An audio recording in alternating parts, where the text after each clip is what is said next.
தெரிவித்துக் கொள்கிறேன். இத்தனை பேராளுமைகள் ஒரு மேடையில் கூடுவது என்பது அத்துணை எளிதல்ல. 4 ஆளுமைகள், இந்தியாவே திரும்பி பார்க்கும் ஆளுமைகள் இந்த மேடையில் கூடியிருக்கிறார்கள். திராவிட மாடல் என்ற ஒரு மந்திரத்தால் இந்தியாவையே திரும்பி பார்க்க வைத்திருக்கிற ஆட்சி ஆளுமை நம்முடைய தளபதி மு.க. ஸ்டாலின் அவர்கள். 8 முறை இந்திய பொருளாதாரத்தை தூக்கி நிறுத்துகிற நிதிநிலை அறிக்கையை தாக்கல் செய்து பெருமை பெற்ற பெரும் பொருளாதார மேதை நம்முடைய ப. சிதம்பரம் என்ற பேராளுமை. ஒரே உடம்பில் தசாவதாரம் என்று 10 பாத்திரங்கள் நடிக்க முடியும் என்று உலகுக்கு எடுத்து காட்டிய கலை ஆளுமை கமலஹாசன் அவர்கள். ஆகாயத்தில் முதலில் கையெழுத்து போட்ட அறிவியல் ஆளுமை மயில்சாமி அண்ணாதுரை. இத்தனை பெருமக்கள் இங்கு கூடி மகா கவிதையை கொண்டாடி உச்சி முந்து உவந்து உங்களுக்கெல்லாம் முன்மொழிந்திருக்கிறார்கள் என்றால் இந்த பேராளுமைகளுக்கு நான் நன்றி சொல்கிறேன். உங்களுக்கெல்லாம் என்னுடைய மதிப்பையும் வணக்கத்தையும் தெரிவித்துக் கொள்கிறேன். நண்பர்களே, பெருமக்களே, நான் இந்த படைப்பை படைத்ததற்கு காரணம் இந்த பூமி உருண்டையின் மீது நான் கொண்டிருக்கிற காதல். என்னை தடவிச் செல்கிற காற்று, எனக்கு போதி மரமாகிய வானம், என் உடம்புக்குள் இருக்கிற நெருப்பு, என் உடம்பில் ஓடுகிற தண்ணீர், காற்று, இவைகளெல்லாம் இல்லை என்றால் நான் இல்லை. இந்த உடம்புக்குள் இருக்கிற இந்த ஐம்பூதங்களால் தான் நான் இயங்கிக் கொண்டிருக்கிறேன் என்ற அறிவியல் உண்மையும் அதற்கு மேலே ஒரு தார்மீக உண்மையும் என்னை இந்த படைப்பை எழுதச் செய்தன. நீங்கள் உணர மாட்டீர்கள். எனக்கு சில நேரங்களில் உணர்வதற்கு வாய்ப்பு இருக்கிறது. நீங்கள் அமர்ந்திருக்கிறீர்கள் காமராசர் அரங்கத்தில். நாற்காலியின் மீது நீங்கள் அமர்ந்திருக்கவில்லை. 450 கோடி ஆண்டுகள் கொண்ட நிலத்தின் மீது அமர்ந்திருக்கிறீர்கள். உங்களுக்கு தேவையான காற்று வெளியூரிலிருந்து வரவில்லை. உங்களுக்கு தேவையான காற்று விலை கொடுத்து வரவில்லை.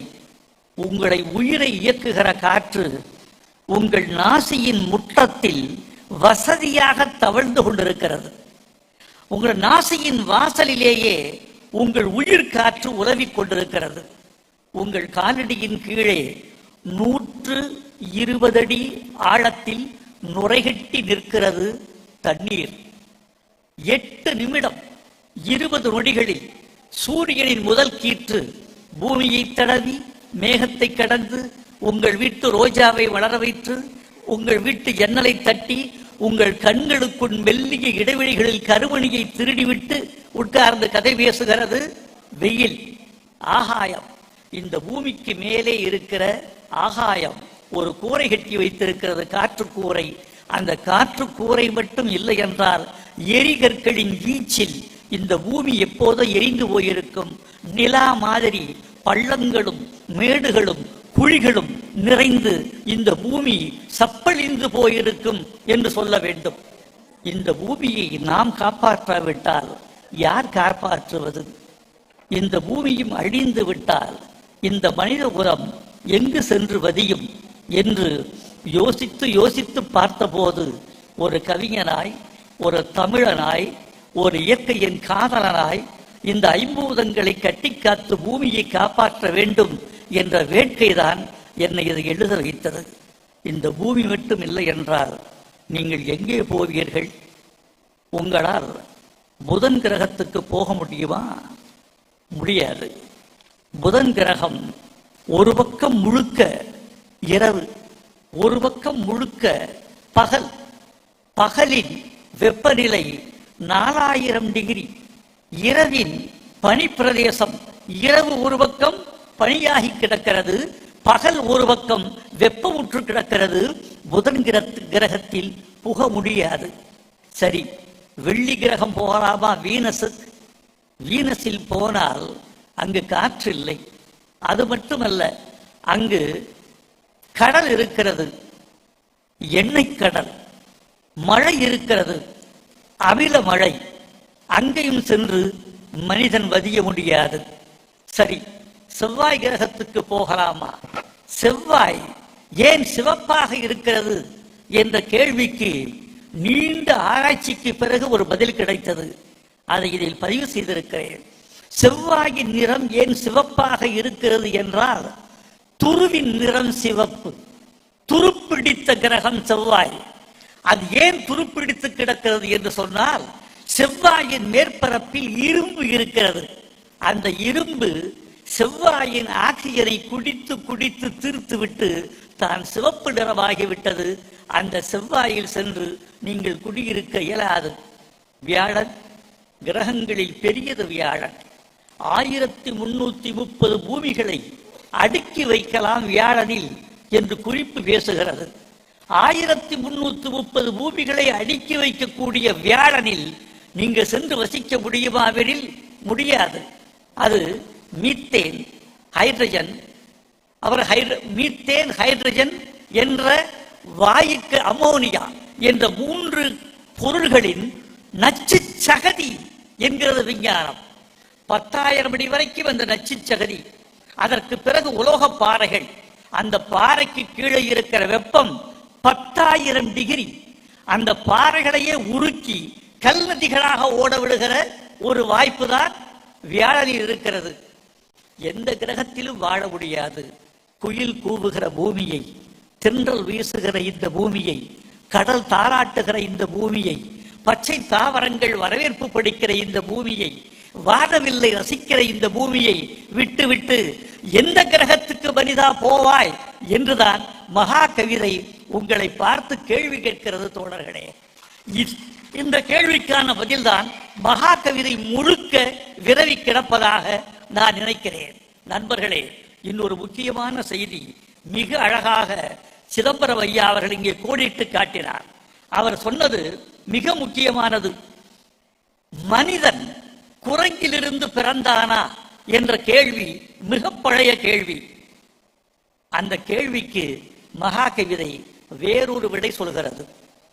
மகா கவிதை சொல்கிறது, மனிதன் குரங்கிலிருந்து பிறக்கவில்லை, குழம்பிலிருந்து பிறந்தான். சூரிய சூடு இந்த வானவெளியில் வீசப்பட்ட பொழுது அது குளிர்ந்து குளிர்ந்து குளிர்ந்து அந்த குழம்பு தான் பூமியானது. அந்த குழம்பு மலையானது. மலை, கல், மழை இப்படி ஆன பிறகு மழை பெய்கிறது. மழை என்றால் ஒரு நாள் 2 நாள் மழை அல்ல. காயல்பட்டினத்தில் ஒரே நாளில் 95 சென்டிமீட்டர் மழை பெய்தது என்று துடித்து போனாரே நம்முடைய முதலமைச்சர். ஓடி ஓடி உழைத்தாரே, உடலம் கூட காணாமல்.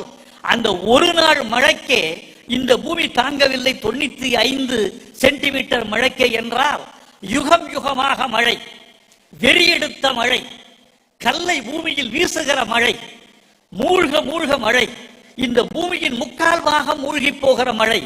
அந்த மழையில் அந்த குழம்பு குளிர்ந்து குளிர்ந்து கல்லானது. மழை நிற்கவில்லை, மீண்டும் பொழிகிறது. அந்த மழை நீர் அந்த கல்லுக்குள் இருந்த மணலை உருவி உருவி எடுத்தது. மழை ரம்பம் கல்லை அறுத்தது. அது மணலானது. மணலுக்குள் தாவர வேர்கள் புகுந்த பொழுது மணல் மண்ணானது. அந்த மண்ணின் தாவரங்கள், தாவரங்களிலிருந்து உயிர்கள், உயிர்களிலிருந்து கடைசியில் குரங்கு, குரங்கிலிருந்து மனிதன். குரங்கிலிருந்து மனிதன் என்பது கடைசி பரிணாமம். அதற்கு முன்னால் கல்லிலிருந்து மனிதன் என்பதுதான் முதல் பரிணாமம். தமிழன் கடவுளை வடித்த போது கல்லைத்தான் கடவுளாக வடித்தான். அவன்தான் முதல் விஞ்ஞானி.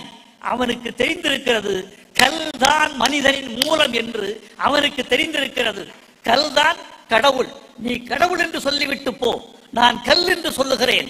கல்லையே கடவுள் என்று நானும், கடவுளே கல் என்று நீயும் கருதிவிட்டு போ என்றுதான் தமிழன் கல்லிலிருந்து கடவுளுக்கு சிலை வைத்திருக்கிறார் என்று எனக்கு தோன்றுகிறது. சில ஆச்சரியங்கள் இருக்கின்றன நண்பர்களே. அந்த ஆச்சரியங்களை இந்த நூலில் பட்டியலிட்டிருக்கிறேன். நைட்ரஜன் ரொம்ப முக்கியம் இந்த உடம்புக்கு. திருக்குறள் பேசி, தேவாரம் பேசி, கம்பராமாயணம் பேசி, பாரதி பேசி, பாரதிதாசன் பேசி, சூடாமணி பேசி, இப்படியெல்லாம் பேசி பேசி பேசி கனவுகளிலும் கற்பனைகளிலும் அபாயா ஜாலங்களிலும் கிடந்து கொடுத்த தமிழினத்தை அறிவியலின் கண்கொண்டு திறக்க வருகிறது மகா கவிதை என்பதை இந்த மன்றத்தில் நான் மகிழ்ச்சியோடு தெரிவித்துக் கொள்கிறேன். அவை கூடாது என்பதல்ல, அவை மட்டும் போதாது என்று சொல்கிறது மகா கவிதை. தமிழை நிகழ்காலத்துக்கு இழுத்து வா, தமிழை வாழ்வியல் கருவியாக்கு, தமிழை அறிவு கருவியாக்கு, தமிழை விஞ்ஞானப்படுத்து. இந்த உலக இனங்களோடு தமிழன் போட்டி போட வேண்டும் என்றால் இலக்கியம் மட்டும் போதாது, அறிவியல் என்ற வாழை ஏந்தினால்தான் உலக இனங்களோடு தமிழன் போட்டி போட முடியும் என்று இந்த மகா கவிதை விவரிக்கிறது. இந்த நைட்ரஜன் காற்றில் இருக்கிறது, காற்றிலிருந்து நைட்ரஜனை பிரித்தெடுக்க முடியாது. அது அவ்வளவு எளிதல்ல. மயில்சாமி அவர்களை கேட்டால் அவர் சொல்லுவார், நைட்ரஜனை பிரிப்பது அவ்வளவு எளிதல்ல. இந்த நைட்ரஜனை, இந்த உடம்புக்கு நைட்ரஜன் ரொம்ப தேவை, பிரித்தெடுக்கிற பொறுப்பை இயற்கை மின்னலுக்கு கொடுத்திருக்கிறது. அடிக்கிற மின்னல் தெரிக்கிற பொழுது காற்றின் குடுமையை பிடித்து ஒரு உலுக்கு உலுக்குகிறது. அப்படி உலுக்குகிற பொழுது காற்றில் இருந்த நைட்ரஜன் மண்ணில் தெரிக்கிறது, அதை மண் எடுத்துக் கொள்கிறது. அந்த மண்ணிலிருந்து விளைகிற தாவரங்கள் அந்த நைட்ரஜனை உணவுக்குள் செலுத்தி அந்த உணவு மனிதனுக்குள் வந்து இப்படியெல்லாம் ஒரு சக்கரம் நிகழ்கிறது என்று சொல்லுகிறது. வியாழன் இருக்கிறதே, வியாழன் இது ஒரு விசித்திரமான கிரகம். இந்த சூரிய குடும்பத்தின் 8 கிரகங்களில் சூரியன் மட்டும்தான் நட்சத்திரம், மற்றவையெல்லாம் கோள்கள். இந்த வியாழனுக்கு மட்டும் அப்படி ஒரு வாய்ப்பு இருந்தது, நட்சத்திரமாகிற வாய்ப்பு. நட்சத்திரமாகக்கூடிய வாய்ப்பை அந்த வியாழன் போகும் வழியிலேயே இழந்து விட்டது, கோளாக நின்று விட்டது. இதை எழுதியிருக்கிறேன். இந்த உலகத்தை கட்டியாள கருதி போருக்கு சென்ற சக்கரவர்த்தி பாதி வழியிலே சாமியாராக திரும்பி வந்தது போல் நட்சத்திரமாக ஆசைப்பட்ட வியாழன் பாதியிலேயே கோளாகி குறுகி முடிந்தது என்று எழுதியிருக்கிறேன். இங்குதான் ஒரு அறிவியல் உண்மையை சொல்வதற்கு தமிழின் அழகியல் வருகிறது. அறிவியல் உண்மை, வெறும் உண்மை. அந்த உண்மையை கவிதைப்படுத்துவது தமிழ். கவிதைப்படுத்துகிற தமிழும் அறிவியல் சொல்கிற உண்மையும் கூடி பிறந்த கவிதைதான் இந்த மகா கவிதை என்று உங்களுக்கு சொல்ல வேண்டும். நண்பர்களே, எல்லாவற்றுக்கும் ஒரு முடிவு உண்டு. மாமனிதர் புத்தர் சொல்லிவிட்டு போனார், ஒன்றுக்கு மேற்பட்ட மூலகங்களால் ஆன எல்லா பொருளும் கடைசியில் அழிவில் முடியும். இந்த உடம்பு ஏன் அழிகிறது? இது ஐம்பூதங்களின் மூலகங்கள். இந்த கட்டை ஏன் அழிகிறது? இதுவும் சேர்மானம். கட்டிடம் ஏன் அழிகிறது? வெறும் சேர்மானம். சூரியனும் அழியும், நில அழியும், பூமி அழியும் என்று மாமனிதர் புத்தர் சொல்லிவிட்டு போனார். இந்த சூரியன் இருக்கிறதே, அது யாருக்கும் சொல்லாமல் ஒரு பெரிய தொண்டை இந்த உலகுக்கு செய்து வருகிறது. ஹைட்ரஜனை ஹீலியமாக மாற்றி எரிந்து கொண்டே இருக்கிறது.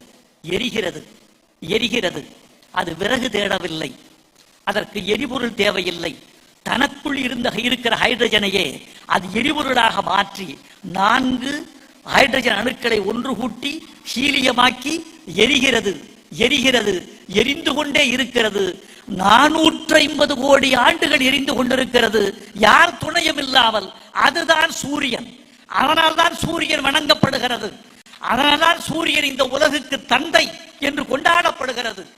அந்த ஹீலியம் ஒரு காலத்தில் தீர்ந்துவிடும். அந்த ஹைட்ரஜன் தீரும், சூரியன் சுருங்கும். சுருங்கி சுருங்கி செம்பூதமாகும்.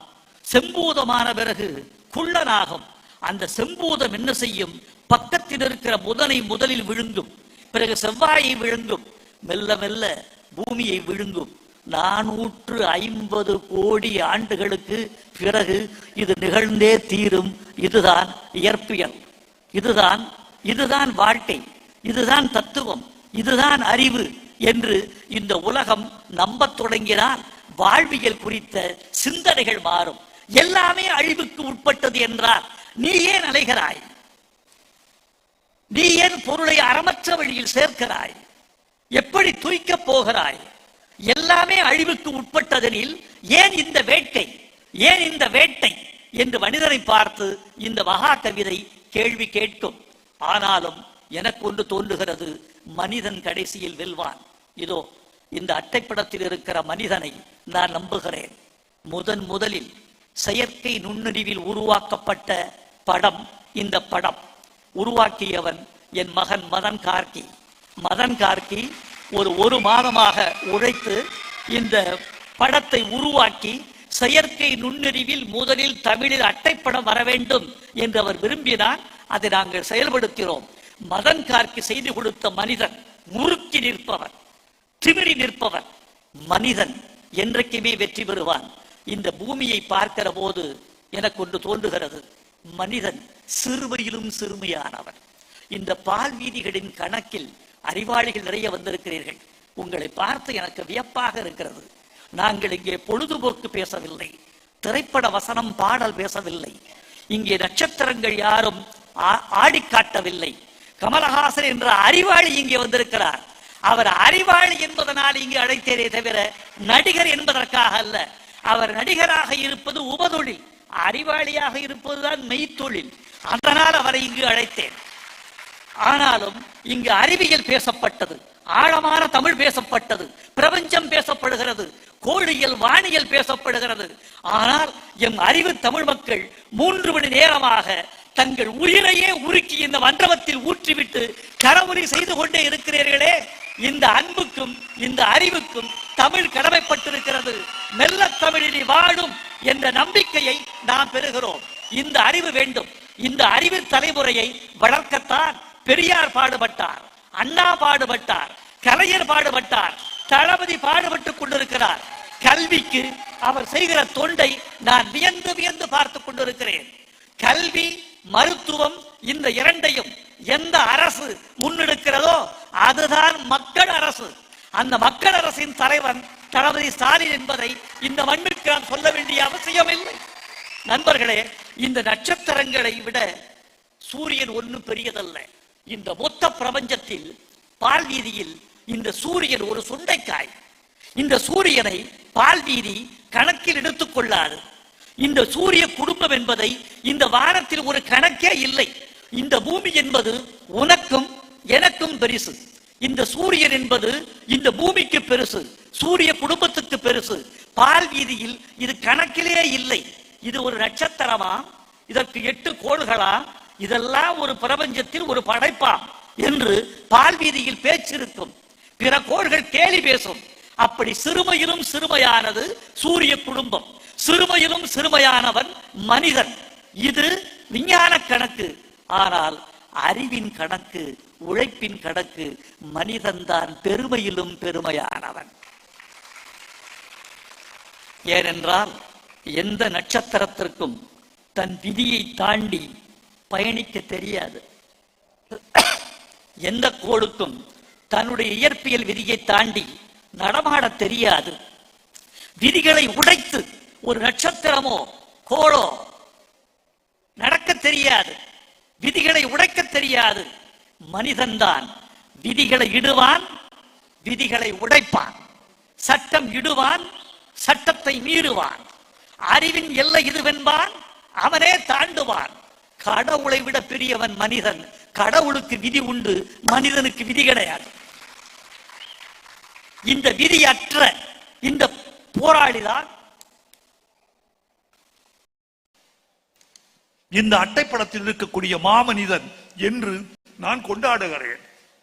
நண்பர்களே, ஒரு செய்தி முதலமைச்சர் அவர்கள் அழகாக சொன்னார். அவர் இங்கே பேசிய பேச்சு என்பது வெறும் கவிதை வெளியீட்டு விழா பேச்சு மட்டுமல்ல. அவர் பேசிய பேச்சு சமூக அக்கறை உள்ள பேச்சு, செயல்படுகிற அரசினுடைய பேச்சு. இந்த கார்பன் இந்த உலகத்தில் கட்டுப்படாவிட்டால் எந்தெந்த நிலைமையை இந்த பிரபஞ்சம் சந்திக்கும் என்று அவர் கோடிட்டு விட்டு காட்டினார். 195 நாடுகள் கூடின பாரிஸ் மாநகரத்தில் ஒட்டுமொத்த உலகத்தின் புவி வெப்ப சூட்டை 1.5 பாகை குறைக்க வேண்டும் என்று 195 நாடுகள் கூடி கையொப்பமிட்டன. கையொப்பமிட்டு விமானத்தில் ஏறிய போது கையொப்பத்தை மறந்து விட்டன. நாடுகளுக்கு போகிற போது கைகளையே மறந்து விட்டன. இந்த 1.5 விழுக்காடு கார்பன் புவிச்சூடு குறைக்கப்பட்டால் இந்த பூமியின் வெப்பநிலை கொஞ்சம் மாறக்கூடும். இன்னைக்கு புவி வெப்பநிலை தான் நெல்லையின் வெள்ளம், தென்காசி வெள்ளம், தூத்துக்குடி வெள்ளம், சென்னை வெள்ளம், இவை இயற்கைக்கு புறம்பானவை. பைத்தியம் பிடித்த மனிதன் சட்டையை கிழித்துக் கொள்வது மாதிரி பைத்தியம் பிடித்த வானம் மேகத்தை கிழித்துக் கொள்கிறது, ஒரே இடத்தில் கொட்டி தொலைக்கிறது. மேக உடைப்பு என்கிறார்கள். அதீதமான மழை, அதீதமான வெள்ளம். இந்த புவி வெப்பம் என்பது அதீதமான மழையை மட்டுமல்ல, அதீதமான வறட்சியையும் கொண்டு வரும் என்பதை மறந்து விடாதீர்கள். அதீத வெள்ளம், அதீத வறட்சி இரண்டும் புவிச்சூட்டின் விளைவுகள். இவைகள் யாரும் கையொப்பமிடவில்லை. வளர்ந்த நாடுகள் கார்பனை விற்று சம்பாதித்து விட்டு வர்த்தக சூதாட்டத்தில் வெற்றி பெற்ற பிறகு வளரும் நாடுகள் எக்கேடு கெட்டால் எனக்கென்ன என்று அந்த நாடுகள் கண்மூடி கொண்டன. வளரும் நாடுகளான இந்தியா போன்ற நாடுகளும் கிழக்காசிய நாடுகளும் தான் இது குறித்து கவலைப்பட்டுக் கொண்டிருக்கின்றன. வளர்ந்த நாடுகளே, உங்களை பார்த்து ஒரு வார்த்தை, அறம் கூர்ந்து அருள் கூர்ந்து அந்த 1.5 விழுக்காடு வெப்பநிலையை குறைப்பதற்கு உங்கள் கார்பன் வெளியீட்டு அளவை குறைத்துக் கொள்ளுங்கள் என்று இந்தியாவின் தென்கோடியில் தமிழ்நாட்டின் தென்முனையில் இருந்து ஒரு கவிஞன் முதலமைச்சர் தலைமையில் உங்களுக்கு வேண்டுகோள் விடுத்தான் என்று குறித்துக் கொள்ளுங்கள். இது ஒரு கவிஞனின் குரல் அல்ல, மானுடத்தின் குரல், அழிய போகிற மனித இனத்தினுடைய குரல், வளரும் நாடுகளின் குரல், 3ஆம் உலக நாடுகளின் குரல் என்று நீங்கள் எடுத்துக்கொண்டால்தான் இந்த பூமியை பாதுகாக்க முடியும். விஞ்ஞானிகளுக்கு ஒரு வார்த்தை, ஐயா மயில்சாமி அண்ணாதுரை அவர்கள் வந்திருக்கிறார்கள், இன்னும் பல விஞ்ஞானிகள் இருக்கிறார்கள் இந்த நாட்டில். அவர்களுக்கெல்லாம் ஒரு வார்த்தை, இந்த புவி வெப்பச்சூட்டை ஒழித்து வானத்தை சாந்தப்படுத்தி பூமியை காப்பாற்ற வேண்டும் என்றால் புதை படிவ எரிபொருள்களை விட்டு நீங்கள் வெளியேற வேண்டும். இதை தயவு செய்து பத்திரிகையாளர்கள் குறித்துக் கொள்ள வேண்டும். நிலக்கரி, பெட்ரோல், இந்த 2 புதைவடிவ எரிபொருள்களை கடந்து மனிதன் சூரிய சக்தியின் இயற்கை மின்சக்தியை கண்டறிந்தால் ஒழிய இந்த பூமியை நீங்கள் காப்பாற்ற முடியாது. ஜோ பைடனோ, நெத்தன்யாகுவோ, புத்தினோ இதற்கு கை கொடுப்பார்கள் என்று நான் கருதவில்லை. ஏனென்றால் கார்பன் அவர்களுக்கு காசு, கார்பன் அவர்களுக்கு வணிகம், கார்பன் அவர்களுக்கு முதலீடு. அவர்கள் நமக்காக தலையாட்ட மாட்டார்கள். இதற்கு எரிபொருளை மாற்று சக்தியை கண்டுபிடிப்பதற்கு இந்திய விஞ்ஞானிகள் முயல வேண்டும், உலக விஞ்ஞானிகள் முயல வேண்டும். கார்பனை அதிகமாக வெளியிடுகிற நிலக்கரி, கார்பனை அதிகமாக வெளியிடுகிற பெட்ரோல், இந்த இரண்டையும் தாண்டி இயற்கை மின்சக்தியை கண்டுபிடிக்க வேண்டும். அதற்கு ஒரு வழிதான் உண்டு என்று விஞ்ஞானம் சொல்கிறது. பாலி சிலிகான் என்ற மூலப்பொருள் மட்டும் உபரியாக இருந்தால் இந்த உலகத்தை காப்பாற்றி விடலாம். ஆனால் இந்த சூரிய மின்சக்திக்கு தேவையான பாலி சிலிகான் என்ற மூலப்பொருள் 95 விழுக்காடு சீனாவில் மட்டுமே கிடைக்கிறது. இந்தியாவில் கிட்டாதா? தங்கத்தை தேடுகிற மனிதா, நிறுத்திவிடு, பாலி சிலிகான் தேடு. வைரத்தை தோண்டுகிற மனிதா, விட்டுவிடு, பாலி சிலிகான் தேடு. இந்த உலகத்துக்கு எது தேவையோ அதை தேடு. தங்கமும் வைரமும் தனிமனித சொத்துக்கள், பாலி சிலிகான் உலக பொதுவுடைமை சொத்து. அதை தேடு, அதை தேடி கண்டறிந்து இந்த உலகத்தை மீட்டெடு என்பதுதான் என்னுடைய கருத்தாக நான் வைக்கிறேன். ஒரு கருத்து ரொம்ப அழகாக முதலமைச்சர் அவர்கள் எனக்கு அடுத்த வேலையை ஒப்படைத்திருக்கிறார்கள். நான் ஒரு படைப்பை முடித்துவிட்டு கொஞ்சம் கலைத்துறைக்கு போவேன். அங்க சில ஆண்டுகள் பாட்டு எழுதுவேன். வயிறு இருக்கிறதல்லவா, இந்த கவிதைகள் எல்லாம் இதயத்துக்கு, பாட்டுதான் எனக்கு வயிற்றுக்கு. உங்கள் இதயத்தை, தமிழர்களின் இதயம் பட்டினி கிடக்க கூடாது என்று கருதுகிறவன் நூல் படைப்பான். தன் வயிறு பட்டினி கிடக்க கூடாது என்று கருதுகிற கவிஞன் பாட்டெழுத போவான். பாட்டெழுத போனால் இலக்கியத்திற்கு வேலை செய்ய முடியவில்லை, இலக்கியத்துக்கு போனால் பாட்டெழுத முடியவில்லை. இந்த 2 குதிரைகளில் சவாரி செய்வது இயலாத காரியம். ஏதாவது ஒரு குதிரையில் தான் சவாரி செய்ய வேண்டும். இந்த படைப்பு எழுதுவது வானத்திலிருந்து எனக்கு ஒரு குரல் கேட்கும், இப்போது எழுது. இதோ உட்பொருள், உள்ளடக்கம் ஏதாவது ஒரு குயிர் சத்தத்தில் கேட்கும், ஒரு இடி ஓசையில் கேட்கும், ஒரு முட்டு உடைகிற சப்தத்தில் கேட்கும். அடுத்த பொருளுக்கான கவிதைக்கான உட்பொருள் அல்லது நதியின் சலசலப்பில் கேட்கும் ஒரு உள்ளடக்கம் வருகிறது, எழுது என்று. ஒரு வானவில் கடந்து போகிற போது சொல்லிவிட்டு போகும். ஒரு பறவை என்னை பார்த்து கண்ணடித்து விட்டு போகிற போது ஒன்று தோன்றும். ஒரு வானத்திலிருந்து பூமியிலிருந்து ஒரு குரல் கேட்காமல் எனக்கு அடுத்த படைப்புக்கு நான் நூலுக்கு போவதில்லை. நூல் என்பது என் சொந்த உந்துதல், பாட்டு என்பது அடுத்தவர் உந்துதல். நான் அந்திமழை பொழிந்தது கமலஹாசனுக்காக, நான் மகா கவிதை எழுதுவது எனக்காக. அவருக்கும் எனக்குமான வேறுபாடு இவ்வளவுதான். இது சொந்த முயற்சி. அடுத்து என்ன எழுதுவது? காலமே நீ சொல், காற்றே நீ சொல். ஒரு சின்ன இடைவெளி விடுகிறேன். குயிலே வந்து கூவி விட்டு போ. அதிகாலை சூரியோதயமே, முதல் கீற்றே, என்னை பார்த்து அடுத்து இதை எழுது வைரமுத்து என்று சொல்லிக் கொடு. நான் அசை போடுவேன், ஊறப் போடுவேன், மெல்ல மெல்ல வெளியே வருவேன். அதற்கு கண்காது மூக்கு வைப்பேன். கர்ப்பத்தில் குழந்தை மெல்ல மெல்ல கண்ணும் காதும் மூக்கும் வைத்து விரலும் விழியும் வளர்வது மாதிரி மெல்ல மெல்ல வளர்த்தெடுத்து சில ஆண்டுகளுக்கு பிறகு ஒரு படைப்பாக கொடுப்பேன். அந்த சிரமத்தை முதலமைச்சர் எனக்கு தரவில்லை. மாண்புமிகு முதலமைச்சர் அவர்கள் வைரமுத்து அடுத்த கலைஞர் காவியம் எழுது, இது என் கட்டளை என்று சொல்லிவிட்டிருக்கிறார்.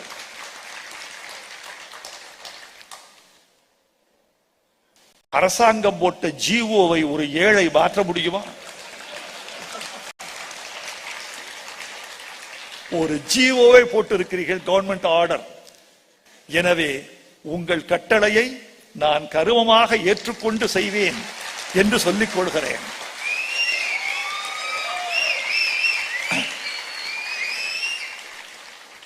இந்த கவிதை எழுதுவது என்பது நான் கரும்பு தின்பது போல, நான் சுயமாக எனக்கு நானே சூட்டிக் கொள்கிற மாலை மாதிரி, எனக்கு நானே போட்டுக் கொள்கிற ஒரு தங்க ஆரம் மாதிரி. கலைஞரை பற்றி எழுதுவதற்கு நான் துயரப்பட வேண்டிய அவசியம் இல்லை. கலைஞரை பற்றி எழுதுவதற்கு யாரிடம் மூலப்பொருள் கேட்கலாம் என்று உங்களில் பல பேர் யோசித்துக் கொண்டிருப்பீர்கள். நான் யாரிடமும் மூலப்பொருள் கேட்பதில்லை. நெஞ்சுக்கு நீதி ஒன்று போதும் கலைஞருடைய வாழ்க்கைக்கு மொத்தத்துக்கு மூலப்பொருள் தருவதற்கு. நெஞ்சுக்கு நீதியில் எழுதாத செய்திகள் உண்டு என்றால் நான் தளபதியை தனியாக சந்திப்பேன். அவர் தூங்க போவதற்கு முன்னால் ஒரு லுங்கி கட்டி கொண்டு அமைதியாக தொலைக்காட்சி பார்த்து கொண்டிருக்கிற போது தொலைக்காட்சியை நிறுத்திவிட்டு என்னோடு ஒரு அரை மணி நேரம் பேசி, தந்தையினுடைய எழுதாத பக்கங்களை சொல்லுங்கள், கேளாத பக்கங்களை சொல்லுங்கள், பாராத பக்கங்களை எனக்கு பார்க்க விடுங்கள் என்று அவரிடம் சொல்லிக் கொள்வேன். அது நெஞ்சுக்கு நீதி எடுத்து, இது உயில். கலைஞர் எழுதி வைத்த உயில் நம்முடைய தளபதி அவர்கள். கலைஞர் எழுதி வைத்த அரசியல் உயில் நெஞ்சுக்கு நீதி. அது அரசியல் உயில், இது உயிர் உயில். இந்த ரெண்டு உயிர்களை எடுத்துக்கொண்டால் கலைஞருடைய காவியத்தை படைப்பதற்கு வாய்ப்பு வரும் என்று நினைக்கிறேன். அதற்கு என் மனநிலை, உடல்நிலை, காலநிலை, கணித நிலை எல்லாம் கூடி வர வேண்டும் என்று கேட்டுக்கொள்கிறேன். நண்பர்களே, விடைபெறும் நேரம் வந்துவிட்டது. நான் தளபதி அவர்களை நீண்ட நேரம் இருக்க வைக்க விரும்பவில்லை. நான் 2 கவிஞர்களின் பெரும் கட்டளையை நிறைவேற்றி இருக்கிறேன் இந்த மகா கவிதை விழாவில். ஒன்று மகாகவி பாரதி இட்ட கட்டளை, சென்றிடுவீர் எட்டுத்துக்கும் கலை செல்வங்கள் யாவும் குளர்ந்து இங்கு சேர்ப்பீர். என்ன இந்த திமிர்ந்த வாசகம்? இது வேண்டுகோள் அல்ல, கட்டளை. அந்த கட்டளையில் இருக்கக்கூடிய ஆணை உண்மையானது, உறுதியானது, ஒரு சமூகத்தினுடைய தேவை கருதியது. சென்றிடுவீர் எட்டுத்துக்கும் கலை செல்வங்கள் யாவும் குளர்ந்து இங்கு சேர்ப்பீர். அது இதில் நிறைவேறி இருக்கிறது. பாவேந்தர் பாரதிதாசன் தமிழ்நாட்டை பற்றி கண்ட கனவு இன்று நிறைவேறி இருக்கிறது. என்னரும் தமிழ்நாட்டின் கண், எல்லாரும் கல்வி கற்று பன்னரும் கலைஞானத்தால் பராக்கிரமத்தால் அன்பால் உன்னத இமயமலை போல் ஓங்கிடும் கீர்த்தி எய்தி இன்புற்றார் என்று மற்றோர் எம்ப கேட்டல் என்னாளோ என்று கேட்ட மகா பாவேந்தர் பாரதிதாசன் அவர்களே, அந்த இயம்ப கேட்டல் என்னாளோ என்று கேட்டீர்கள். அந்நாள் இதோ இந்நாள், இந்த பொன்னாள், இந்த திருநாள், எங்கள் தமிழச் சாதி ஒரு கூரையின் கீழ் ஒன்று கூடிய இந்த பொன்னாள் தான் அந்த கனவு நனவாகிற திருநாள். மகா கவிதையை வாங்குங்கள். மகா கவிதை இன்று விற்பனை செய்யப்படுகிறது. இது கற்பனைக்காக செய்யப்பட்ட ஒரு நூல் அல்ல, விற்பனைக்காக செய்யப்பட்ட நூல் அல்ல. எங்கள் தமிழர்களின் அறிவின் விசாலம் கருதி, அவர்களின் அறிவின் தாகம் கருதி, உலக குடிமக்களின் உயரத்தில் தமிழச் சாதியை ஏற்ற கருதி நான் இந்த படைப்பை படைத்திருக்கிறேன். வந்திருந்த பெருமக்கள் வாழ்க, முதலமைச்சர் வாழ்க, கமல் அவர்கள் வாழ்க, சிதம்பரம் அவர்கள் வாழ்க, மயில்சாமி அண்ணாதுரை அவர்கள் வாழ்க, இந்த விழாவுக்கு தோள் கொடுத்த தோழர்கள் வாழ்க, எங்கள் தமிழ் இனம் வாழ்க, தமிழ் கவிதை வெல்க என்று வாழ்த்தி விடைபெறுகிறேன். நன்றி, வணக்கம்.